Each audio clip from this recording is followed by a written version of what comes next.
Sean Bushnell, Yeah. Birchnell, the assistant manager for Badshot Lea, and the chairman Mark Broad, the chairman as well. Thank you for your time, gentlemen. I really do appreciate it. Obviously, 7-1 was the score tonight. Wasn't the best night for you guys.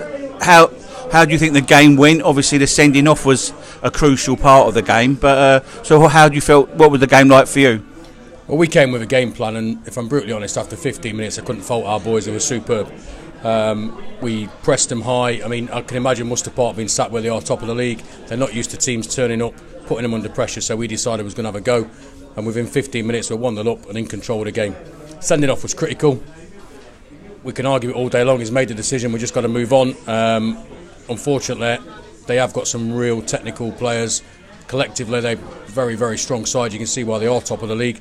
And it was always going to be an uphill challenge with 11 men. It was certainly a lot harder with 10. And fair play to our boys, because we didn't stop for 90 minutes. They've worked and worked, and some of them can hardly move out there in that change rooms. They all sat down. They're disappointed, of course they are.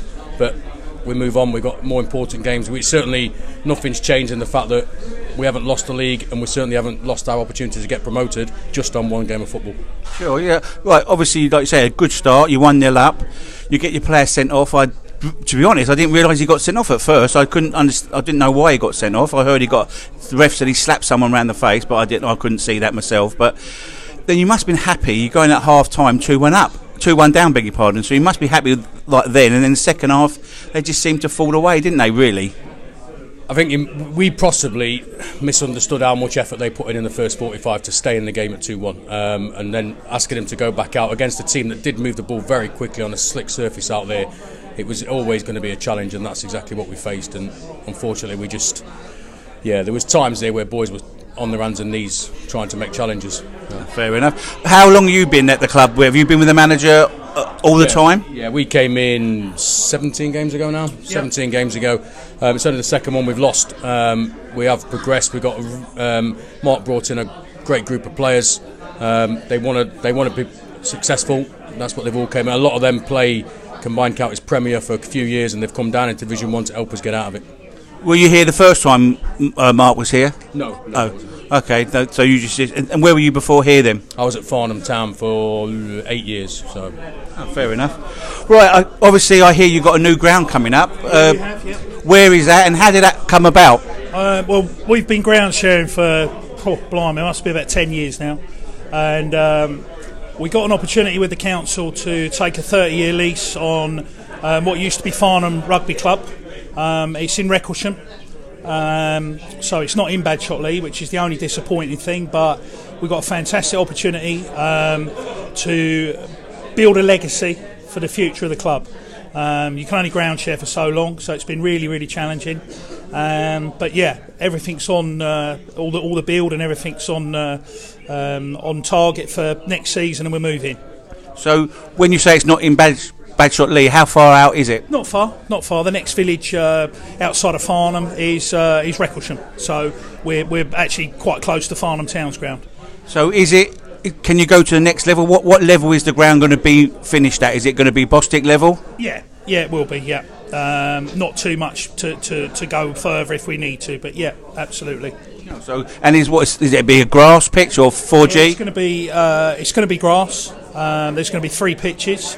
There's going to be 2 outer pitches, which are 9v9 for the youth, because we've got 28 youth teams, and then the main grass pitch, which will obviously be the floodlit, fenced off, 8 floodlight pylons, all the stands and everything. So yeah, we're really looking forward to it. So you've got a lot of youth teams in, because obviously you've got there's a lot of teams in the area that you're in. You Farnborough, Camberley. Sorry, you can go on and on and on. So how do you get your players? How do you get your players to come to play for you? What, in terms of what the senior team? You mean? Senior team, do they come through the youth system? No, I don't. Not really at the moment. I think the only player that we've got at the moment that has come through the youth setup was Josh Francis, who played tonight. Just come back from injury. He came right through all the youth setup, and then more recently he's been playing at Fleet Town. But we're delighted to have him back. But I think certainly when you've got a facility with the floodlights, I think the idea then will be to have the academy sides, the under-18 floodlit sides, and then you've got a proper exit strategy for the youth teams. Sure. Obviously, I know he's standing beside you, but as a chairman, do you feel he's ambitious? The club's ambitious, and I don't want to say bad things about him, but be honest, is he a good chairman? Yeah, extremely passionate. Since I've been at the club, he's the one man that drives us forward, and there's a lot of people in the background, Nicky, Peter, Kev, a lot of people help out, but obviously Mark here drives this club forward, certainly from our perspective, gives us the full support, me and Mark, and we can't ask for anybody else better to do this job for us. I don't know if you both know how many teams go up this in Division 1, obviously, because there's teams that aren't going to be in, like Worcester Park ain't going to be here next year, Shearwater rumours not going to be here, a lot of teams aren't going to be around, so I don't know if you know, both of you know. I think there's a lot of rumours, and I think all I would say at the moment is we're focusing on a top 3 finish. It could be, 4th or 5th maybe, but I think top 3 finish is certainly what we're aiming for. So what Sean said earlier, nothing's won or lost really tonight. It was always going to be a hard push to catch them to win the league. So we've got to focus now. We've got 9 games to go, and let's focus. 9 games. But you've got 7 away games on the spin. Yeah, we have. Why is that? Is that bad from the league or promote? Ask the league. Really? So it's down to the league, really? Then? Well, I guess so. I think we've been slight victims of Camberley's excellent drainage and excellent. You never get a game called off at Camberley, or very rarely. And I think we've always been playing where other clubs haven't, and then the fixtures have just been dealt that sadly, we've got 7 away games on the trot out of the last 10. But, that's football. You just got to get on with it. So we have a little piece in our section when we interview managers, assistant managers, chairman, to try and sell your club. Why should players come to Badshot Lea and play for you guys? Why should supporters come down and support your team? Certainly from the squad we've got at the moment, you won't get a more committed and competitive team. Our aim is to be successful. We coach them the right way. We try and get them to play the right way. Sometimes conditions or opposition dictate otherwise, but from a competitive, you will never get less than 100% off these boys. They really, really do want to work hard. They do. And on the other side of the pitch, supporters, facilities, why should they come, Chairman? Well, I think without an absolute shadow of a doubt, the new facility for me is going to attract a lot of new spectators, helpers, volunteers, players, everybody. So the ground can't come quick enough.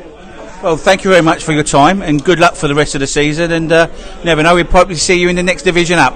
Hopefully. Thank you very much. All the best. Thank you. Thank you.